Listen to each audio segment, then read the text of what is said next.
Welcome back to Pink Slip Pavilion. This is where we turn pink slips into power moves. And this week's guest, Mercedes Sullivan, went from laid off while 8 months pregnant to finding herself. This is her story. This pink slips the start, not the end. Hello, Mercedes. I am so excited to have you here in the Pink Slip Pavilion. As you know, we're focused on turning pink slips into power moves. So thank you for being here, and we're excited to hear your story.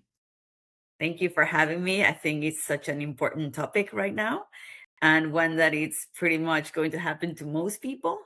And it's what we do with it, right, that makes the difference. So, yeah, ready to be here and ready to share my story. So I think we have to start with, have you ever gotten a pink slip, right? Qualifying question. Have you ever received that unexpected, you're going to lose your job today notice? I sure have. I sure have. And it was very unexpected and probably at the worst possible time of my life. Well, set the stage for us. Where were Yeah. you? What point in life? What was going through your head? Yeah. So 2008. And if you remember that economic crisis back then, Yes. I was in Washington, D.C., and I had just gotten off a job at a financial services consulting firm. And I went to this other organization that was a couple of years young. And I loved this organization. It was a dream job. I was doing consulting for the for-profit and nonprofit sector, social movements.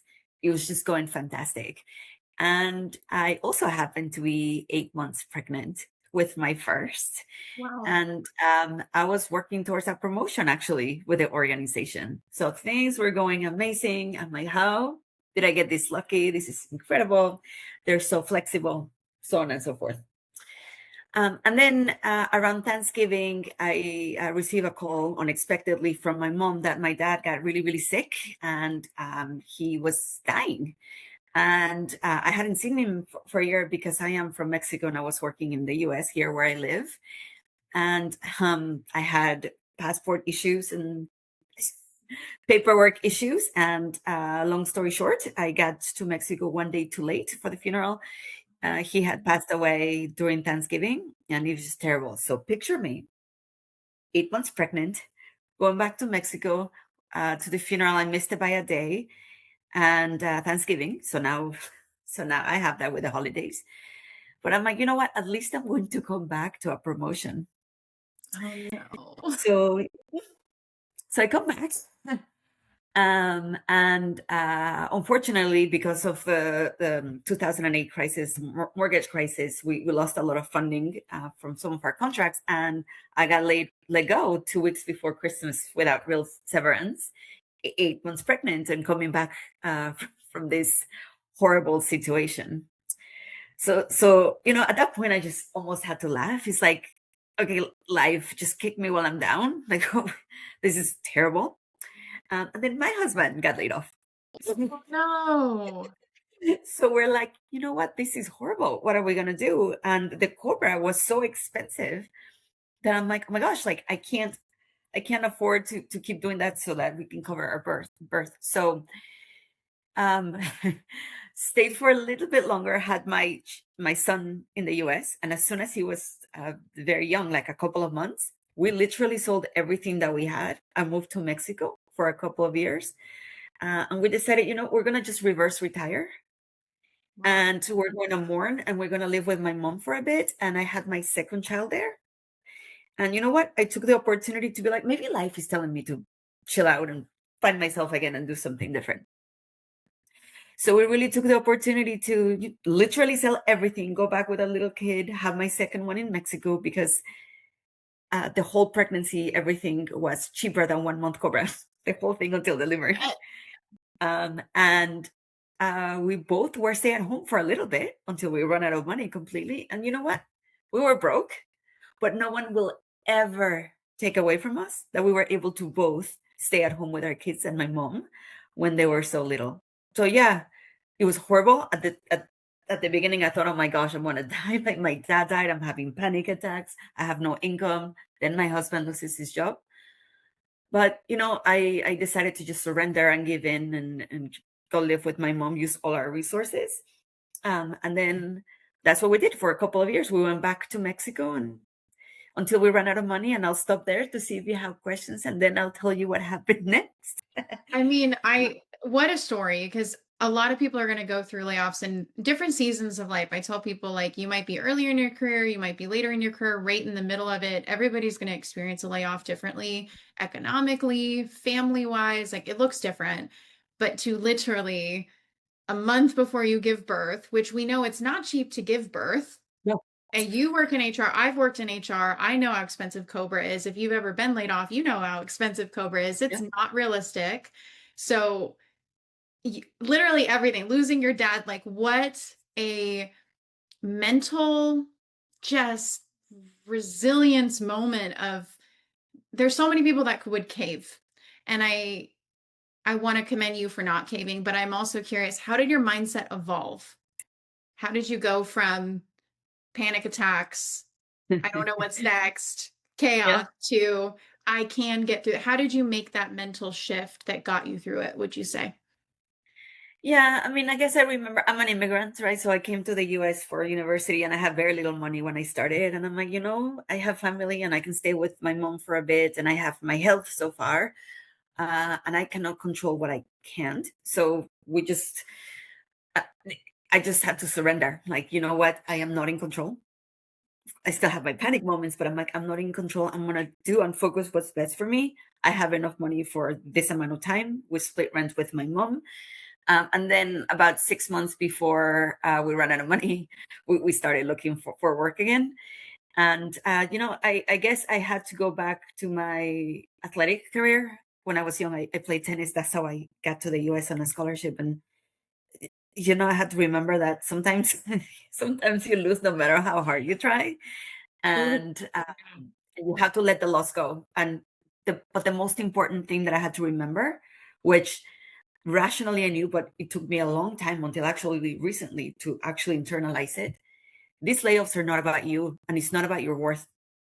And what got me through to that, though, is that I remember in 1994, so before I moved to America, my dad, who was an entrepreneur, he was really, really well off.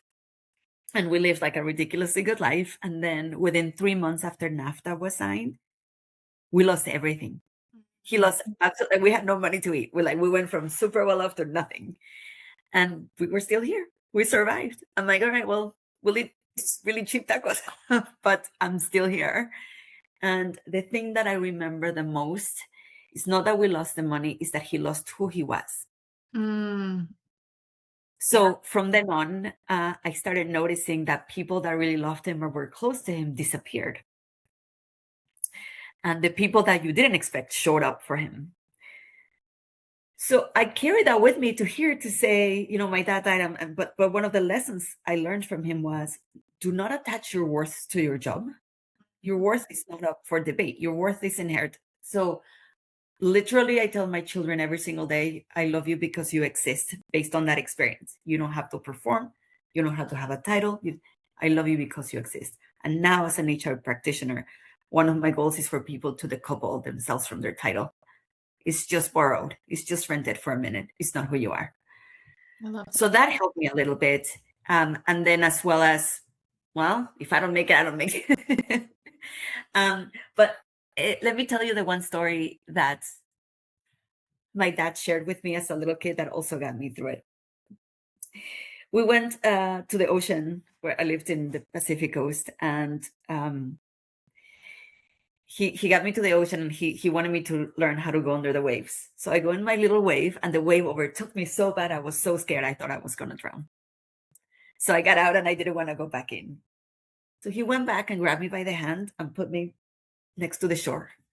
And I will never, this is the best learning that I had from him directly. He said, life is like the ocean here. You can sit here and just touch your little feet with the water and miss all the fun, and you can just observe, and that's fine. It's like, you can go in and learn how to dive in the wave. It's like, let me show you how to dive. Head first, go in and go. So we did that for a bit. And I'm like, Dad, but what happens if it overtakes me? He's like, well, sometimes you're going to do it perfectly and it's still going to overtake you. And at that point, the only thing you have to do and remember is to stop fighting it. let it overtake you, just cover your head and your heart. Wow. Because if you keep fighting, you're just gonna drown. So let it go. And me being the anxious little kid was like, okay, but what if I do all of that and I still don't make it? And he goes, well, at that point, it was not your time anymore. You have to let it go. You're not in control. So I literally remember all these things, like his identity title work, and then him telling me about the wave. I'm like, you know what? Right now I'm in the wave and I'm trying to fight and I'm trying to make it about me. And I'm just going to burn myself out. And I'm telling myself a story about myself that's not true. So I had to let that go. I had to let that go and be like, no, this is who I am. I'm going to take the opportunity to self-care for a second. I had the privilege of being with someone. I understand that not everybody has that privilege. So I'm fully aware of that. But we had we had very little money at that point. And I just surrendered and I covered my head and my heart. And I was like, I'm going to make micro joyful moments every single day. And then as soon as I ran out of money, those 6 months before, we'll start looking for work again.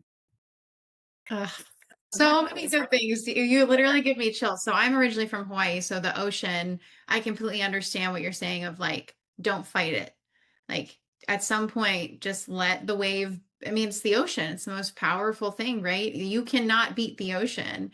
I think that's such a great analogy for anything in life that's challenging, but especially a layoff. You can't control what's happening and you can't even control what's next in some cases, but you can control yourself, how you show up in the wave, and whether or not you're going to literally tire yourself out and drown, or if you're going to just let the wave play out, protect what you can protect, control what you can control, and then see what wave comes next or see if the ocean calms. I love that analogy. Now, with that said, though, it's really hard. I say that now, looking back. For a while, rationally, I understood it, but not in my body. That took longer. So I intellectualized a lot of that. Learn it later. I had to learn to actually embody that and truly believe it. But for then, the resilience got me through. And then once we started running out of money, and I'm like, all right, now what? My husband and I started looking for work, and it took us like a good 6 to 8 months because we were also coming back to the US. We now had kids. We were looking for a new city. And so we looked for a couple of specific cities, couldn't find a job. We were literally like a month away from not having any more money. And my husband just found a random job here in where I live in North Carolina. And sight unseen, we moved.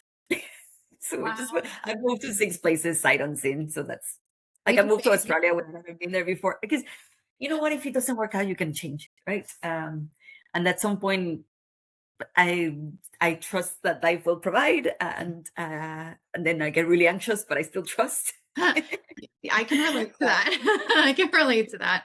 My dad told me last year, actually, ironically, it was right before my layoff. He told me, you can always make another choice. Because I've always struggled with, I'm going to make the wrong choice. But that doesn't exist. Like we create that, right? You can always make another choice. So I may choose this today and then realize, actually, I should have chosen this. That's fine. You can always make another choice. You do not have to stick to one choice and then like die on that hill, right? But I tell you, so my career, to bring it back, like I worked for 4 years, then I did a year abroad in Australia to do my master's, so I took it off. Then I worked again for 4 years, and then it was this layoff, so that you get an idea where I was in my career. One of the things that also helped me is that when I took the year off, I also didn't have a job coming back, and you don't realize how stressed you are and how little time you have to think about what you want when you're working. Yeah. So that break really, I knew I was like, and I thought I was going to be so stressed, and I was for like 3 weeks, but then you kind of get used to it. You're like, you know what? I don't need that much to live. Of course, if you have like a kid with like a medical, like I understand privilege in a lot of different ways, but in as much as you can live a pretty simple life and do pretty well. Yeah. I think you really, and I have water. really see what makes you happy. And all of a sudden you have the time to take a look around and go, okay, what do I need? What actually fills my cup every day, and what's just kind of noise? Mm-hmm. Yeah. So I learned a lot about myself. I learned a lot about resiliency. I learned that the skill and one of the most important things during this time is to just not internalize that it's about you. Someone else's rejection is not about you. So not personalize it, and always ensure that you understand your values and where you want to go. And if you don't know where to go, if you're completely overwhelmed, go inwards. Mm. And then once you do that, you'll start aligning to the people that are for you. And then once you connect with somebody, they can connect you to somebody else. From there, though, I came back and just to give you, I finally, so we moved here to North Carolina, and I found my dream company, TIA. So I'm like, oh, I want to work there. They were my client for 10 years. I was like, and I want to pivot to HR. They're going to love me. I have all this experience. Well, I applied 13 times. 13 times, and rejection, rejection, rejection. So finally, I'm like, no, I really want to work there. I was like, Determined. So I found somebody that used to work with me in another job there. And I'm like, hey, can you refer me? They're like, well, I work in IT, and I see you have a flip phone and you have no idea what you're doing. I'm like, that's right. But I really want to work there. So she's like, would you be interested in restarting your career? I'm like, yeah. So I literally restarted my career as a business analyst in IT after that layoff, which is 3 years. And it was honestly the best career decision I've ever made in my life. Wow. Because I was non-IT-ish for IT, but I still wanted to go to HR. But by the time I started there, I understood how work works within the IT world, and how it's not about, the gap wasn't technical, the gap was organizing and the human part of it. So by the time I lobbied for 2 more years to go sideways to HR, because I don't give up. I had the perfect skill set for what I wanted to do, the middle translator between HR and IT. And that's how I carved my niche on HR tech, and how now I ended up navigating all the way up to being the head of HR of my current company. But if I hadn't had that experience, if I hadn't had the opportunity to look back as to what I wanted, to then look for a job that completely aligned with my values, that I'm like, nope, that's what I want. And then restart my career, relearn how to work in a different context, and move sideways, I wouldn't be here today. It was the best thing that happened to me. And I go back and,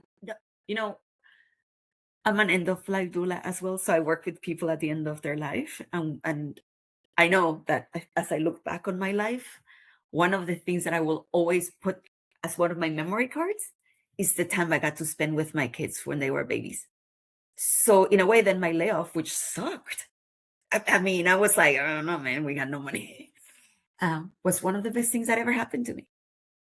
I love that, because you went from getting ready for a promotion to literally starting your career over.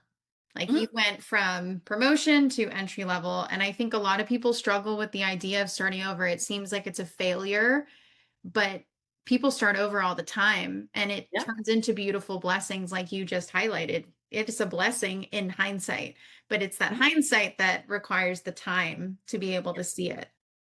Yeah. I mean, and sometimes you're not that lucky, and sometimes it sucks where you enter in and then you move yourself back up. And yes, it's interesting to have to grapple with people that view you as your title despite your experience, but I had to work on my resilience and move sideways and inch my way into HR. And I'm still the non-HR HR person, and I love it, and I love it, and I just hope that people that are going through it, and it's hard, because especially when you're running out of money and all of these things, but it just, the only thing that you cannot lose is yourself, because nothing is as painful. So yeah, I really am rooting for everybody that's going through it. It's horrible. It's shame. You feel ashamed, like all of your insecurities come out, but it's not about your worth. I love that. Very important note. If you heard that, pin it, put it in your mind, repeat it daily. You've already kind of alluded to this, but what blessings would you have missed out on? So obviously being home with your kids, but what would you have missed had this not happened? Had you gotten the promotion and you had stayed where you were, and you picture that life for yourself, what would you have missed that you have today? Well, I wouldn't live here, and I wouldn't have taken the dream job that I had, like at the company that I was working on. It was literally I focused on poverty for adulthood, and this is a retirement services company. And it was so aligned with my values. I learned so much. Loved to have the opportunity to work in IT that I would have I mean, I literally had a flip phone and I cried for 3 months. And I was like, I don't know what, and I learned so much. I learned that I can learn in many different ways. I learned to put especially for a woman, we're like, I can't do that. So now I'm like, I can't do that yet. Ooh. And as a Latina, especially, I'm like, I'm the only one. Why am I the only one? So it gets me to think about, so, from there, I also moved sideways to HR. And when I left, my team was very, very diverse. And I was very proud of that because you attract your network as well. And then eventually going back there and forcing us to find another job. And randomly, the universe got us a job here. And my kids love it here. They love it here. And I was able to provide them something stable, a diverse place to live. And now I did it again with that job towards the end of my 11 years on that retirement services job. I realigned back to myself, and a job actually came to me. That it's just everything because I get to work with blue collar workers and a very diverse group of individuals and provide low to middle income housing. I am convinced that if I hadn't done that and it forced me to land somewhere that I was so uncomfortable and restart from scratch, there's no way that I would have a niche right now. I would be doing some random things that are really hard to market. Instead, now I think I'm in a position that I am a very unique HR person that's worked both in IT and HR. You're definitely very unique. And I would say you're very authentic. I think that's one of the reasons that people gravitate towards you in the LinkedIn community. Obviously, that's where we connected. You're very authentically yourself. And you talk about the things that you know and the experiences that you've had. And I think that that is a superpower of people. If you can figure out who am I and what do I bring to the table, not from a dollar standpoint, but from a humanity standpoint, what value can I bring and what am I good at learning and how can I be unique and have that niche? And sometimes that does come from curved pathways, not straight lines. Yeah. So remember how I said that I intellectualize all the learnings from my crisis? No, so fast forward, and you're right. I'm authentic because human is hard, and I'm We like, love it. I try to mask, and it was too hard. I'm like, no, no, no. I'm feeling really stressed. Let's talk like real humans here. My last job, the retirement services one, towards the end, I had a midlife crisis, and I literally had to take 3 months off work to just recenter myself. And that's where I learned, oh my gosh, I'm still trying to, even though intellectually I'm like, do not tie your worth to your job. I was still trying to tie my worth to my outcomes. When I was an athlete, I'm like, if I don't win, who am I? And this is when I became an end of life doula, helping people transition as they die. And part of that was going through some exercises around discovering your values and who you are. And I got introduced to the concept of cocooning. When you don't know who you are and you're completely lost, you're like, oh, I could do this and I could do that. And instead, I went back in. What are my values? Who am I? And I'm like, I actually don't know because after having kids, I lost myself too. So I started from scratch, literally. And I'm like, all right, I'm a Latina. So I joined a United Latina community group. And I'm like, okay, I feel like I belong here. And I started networking my way in there. I'm like, okay, I love nature. This is what I like. And I like X, Y, and Z. Then I go to this retreat and I'm like, okay, I think I'm ready to think about what I want to do. And I got asked one of the best questions I've ever been asked in my life. This lady asked me, not what do you want to do, but she's like, how do you want your days to feel? Ooh.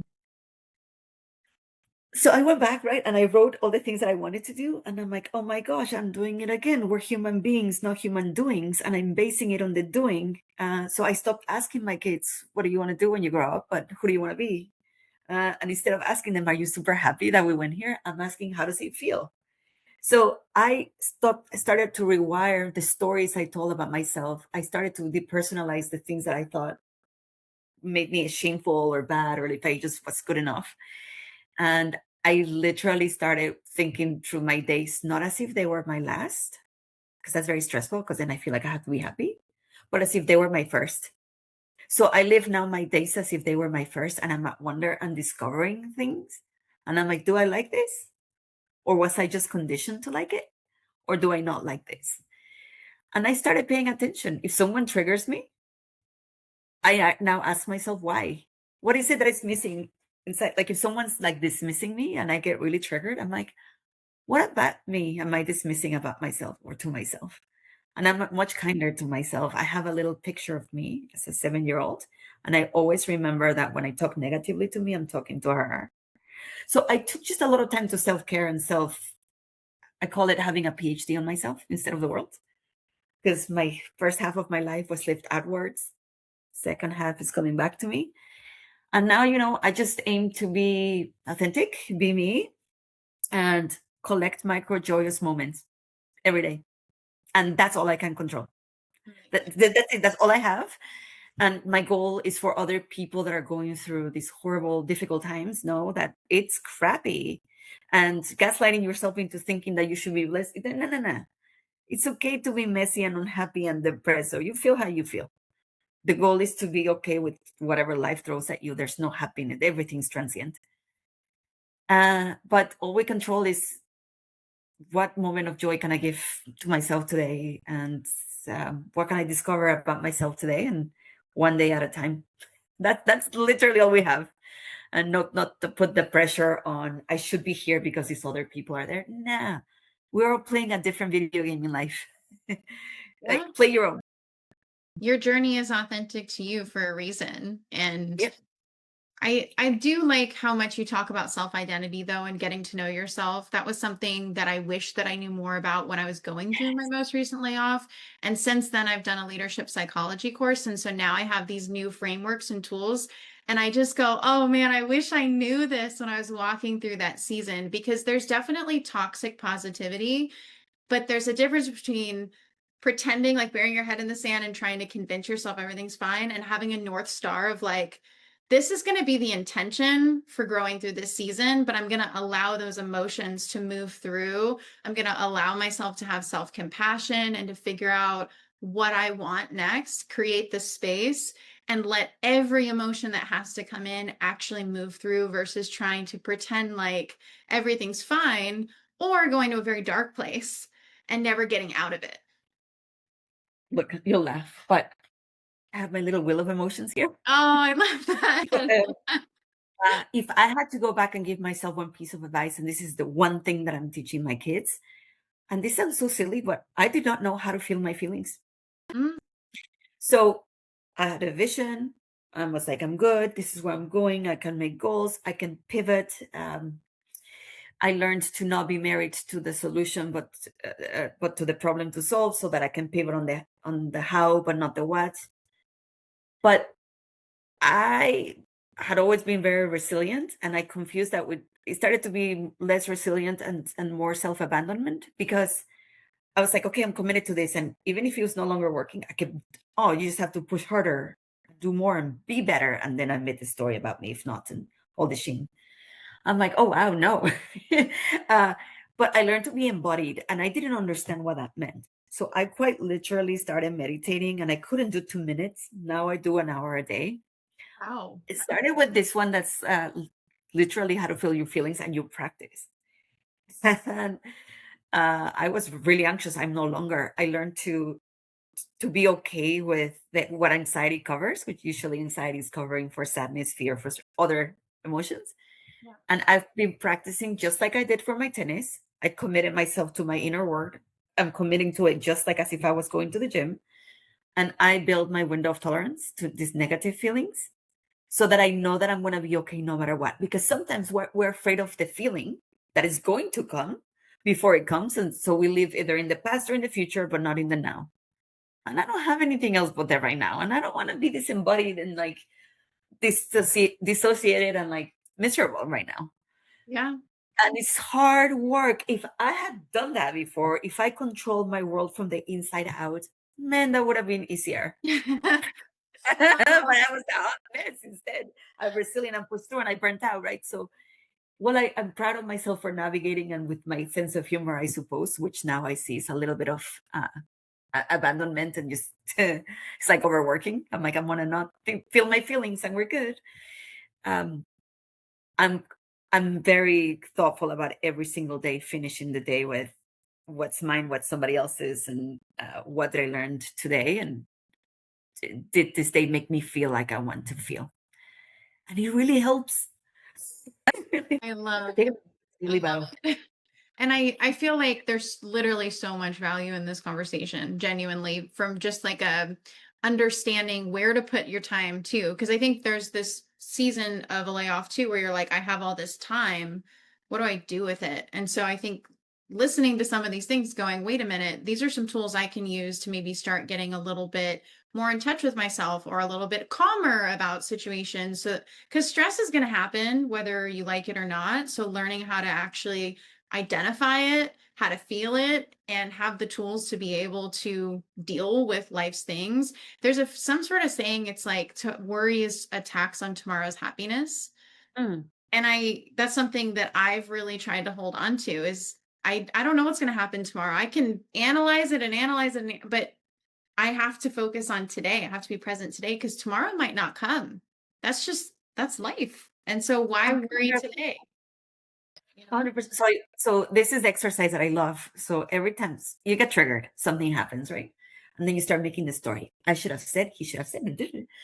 So instead you pause and you're like, how do I actually feel? So if you don't know, you have your little wheel, or I use the how we feel. I use the how we feel up 3 times a day so I can track my feelings. To my surprise, I literally didn't know that half of this thing existed. I'm like, I don't even know. It's really amazing once you start doing this. And then you focus on what does it actually feel like. So I close my eyes for 2 minutes and I start describing, it feels like water rushing, or it feels like burning. And you start getting used to it and you literally release it. And then it just goes like a cloud. I'm like, huh. Because if you start making the story, it lingers. And your brain is like, this is important. I should keep it. And it gets stored. Had I learned that, it would have been amazing. And so that's one advice. The second piece is don't underestimate how tiring work is. So if you're just laid off, give yourself a minute to just rest before you get into the battle again. Just rest for a minute, breathe, self-care. What do I need today? Hot coffee, like a little shower. What makes me 1% better? And then the same when you're starting to get triggered or overwhelmed, take a pause, cocoon back to you, because it's exhausting, and give self-compassion. The continuous rejection, especially now with all this no's, it weighs on you, and it's okay. It's okay to be like me. Yeah. And call someone to crying, feeling disappointed, but never internalize it to your worth. And if you start feeling like you're not good enough or whatever, write down 10 examples of how that's not true and read them, so that you don't end up making a story of yourself that's just factually not true. I love that. So I love that. And that's actually one of the next questions that I was going to ask you. So you kind of already answered advice that you'd give, but I'm curious what advice you'd give yourself. So if you go back in time, you're talking to yourself in that moment, you're about to get laid off, you get the news. What would you want that Mercedes to know now that you know what you know? to let go and surrender sooner. I'm a project manager by trade. So I'm like, I had like a 50-year plan, and it has to be this. And of course, when I got laid off, I'm like, what am I going to do with my plan now? I would say work really hard on knowing who you are, so you're unshakable. Nothing around you can define who you are. When you're working safe, have like a cushion if you can, so that you have an emergency fund. Work on your relationships. That's going to be very important when you are alone and in the hole and you got to call somebody.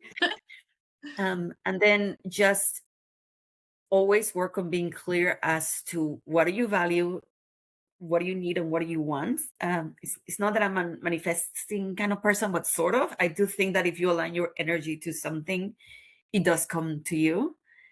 And just when I get completely overwhelmed, and this is where my end of life work has helped me, I zoom out. I remember that we're in a floating rock. Um, I leave you with this thing, right? The other day I was calculating and thinking the chances of even existing. And I'm not just talking about the heroics from that one. Woohoo! I'm talking about every single decision or luck or thing that had to happen for your dad to meet your mom, for for like the fact that you exist, the fact that you exist here, and the fact that I'm even talking to you, it's literally impossible. So when I get so overwhelmed by that, I look up at the trees and the miracle of everything, and I'm like, oh, it's gonna be okay. And when I look at these people that are at the end of their life, and some of the people that have died and come back, and they tell me what that's like, I'm like, you know what? If the worst that can happen is that I end up there, that seemed like a pretty awesome thing because they looked really happy with that experience. So I try to remember that in the greater scheme of things, this is not that important, and just to trust that that all I have is right now, one day at a time, because worrying is me fighting the wave, Mm. and I'm just gonna get tired, and I'm not gonna get any. If fighting the wave would save the world, I would fight it, but protect your heart, protect your mind, and come back to yourself. No one can take that away from you, no matter what. Don't make that about you, and just what is the one or two things that you can do today to keep moving you forward, and what are the one or two things that you can collect today to make it a joyous moment. That's it. I don't have anything else. So Powerful. So powerful. Thank you so much for joining us and sharing your story. I know this is going to impact at least one person, but let's be honest, it's going to be a lot of people. So thank you for your vulnerability. Thank you for your courage to have this conversation and for being willing to talk about some of the positive things that can come out of this experience. I really want to reframe how we approach something that is so normal. Unfortunately, that's just the world we live in. So I want to make sure that we're speaking hope and we're speaking belief. So thank you so much for joining us. of course, and you know what? This is why it's not a technical revolution, it's a values revolution. It's who we are without our work and connection, human connection, and having each other's back. It's important. So yes, if your listeners want to connect with me on LinkedIn and connect, I'm happy to, but I'm rooting for my humans. I love that. So Thank you so much. of course. Another incredible story. For more stories like this, make sure you hit that like and subscribe button so you never miss one. Every Wednesday, we're here in the pavilion sharing one more story of layoff to growth and reinvention. And I hope that you are leaving this conversation feeling inspired that it is never too late to start over. If you'd like to connect with Mercedes Sullivan, her LinkedIn information is below. And I look forward to seeing you next week with our next guest. This pink slip